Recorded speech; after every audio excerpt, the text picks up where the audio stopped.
What's up, everybody, and welcome to the Minute channel. My name is Kuro, and today I have another video here for you. And so today I wanted to talk about Sekiro Shadows Die Twice. So I'm roughly about 10 hours into Sekiro, so I can't really give you a review at this time, and I don't feel like it will be fair for me to give you a half-ass review, really, right? But I did want to talk about it because I love Sekiro. I'm actually having so much fun with it, and I wanted to tell you. Pretty much, as always with these videos, it's kind of like first impressions slash should you buy this game, because at 10 hours I can pretty much tell you yes, you should buy Sekiro. So what is Sekiro about? And I'm pretty sure at this point you might know, but I'm just gonna give you a small summary. Sekiro is about a character named Okami, or the wolf in English. And Okami is basically he is basically a shinobi, and his job is to protect a lord, and this lord is actually a little kid that has a special bloodline.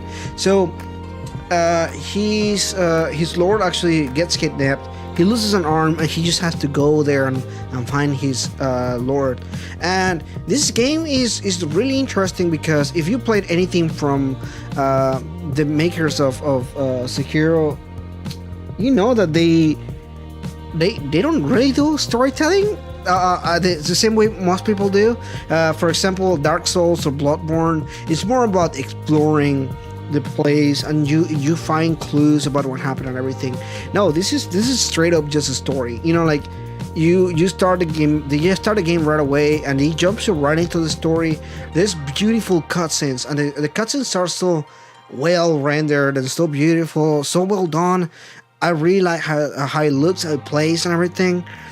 And you start to get into this character, the wolf, Okami, and he has a personality. There's something about him. There is a story there, and I like that. You meet all these crazy people, like this monk who is the one that gives you the arm and everything, and he has a weird mood to him. Then you meet this girl that is the person that does the healing items and stuff. You meet a samurai that you can train with, and you can practice your new moves with. So there's just all these characters you start meeting and everything. They all have something interesting to say, and they serve as kind of like this way for you to build the world around them and everything. And it's just so new and different coming from software, because they, like I said, they never do anything like this before. So very pleasant surprise for me as a fan of the Souls games. I'm very surprised. Now this game, speaking of gameplay and everything, now it's hard and it's rewarding at the same time, and I like this. This is from software at its best. This is different from anything else they've done before, and it's hard in a different sense.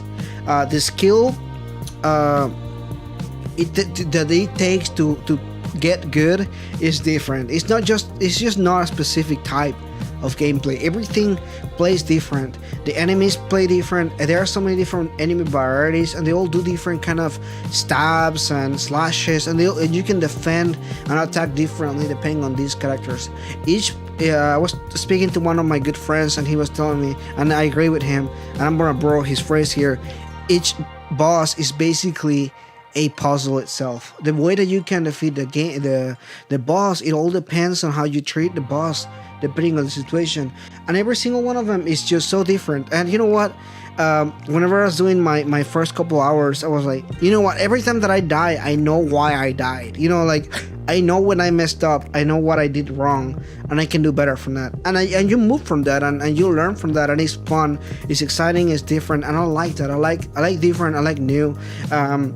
I know it must have been at risk from software to go different. How many times do you see them or any company doing something different, something new? There's not many companies out there that just do a brand new IP. Even Sony doesn't do it often. They don't always start a brand new series. You know, Spider-Man started, but Spider-Man's already a big franchise. You know, God of War is already the fourth entry in this series. So yes, they do games new like Horizon Zero Dawn, but having a brand new game from a company, Activision, for example, that is publishing this game is rare. It's rare nowadays, and its refreshing is good, and I like it. I love it. Single player games are not dead. This is definitely proof of it. And yeah, so this is pretty much me telling you, yeah, go get this game if you like this kind of gameplay. Now, this is I'm the first one to recognize this is not from everybody. The last game before I played this one was Devil May Cry, and in a sense, Devil May Cry is much more accessible for the general public. I will say this is not a game for everybody, and I just want to say this straight up. This is not for everybody. If you don't like the way that Dark Souls game play, then this is not probably for you. This is still a pretty hard game. There's a pretty steep learning curve to it. So my advice for you, try to see if you can rent this game or borrow it from somebody. Play it for a day or two before you actually jump the gun and buying it.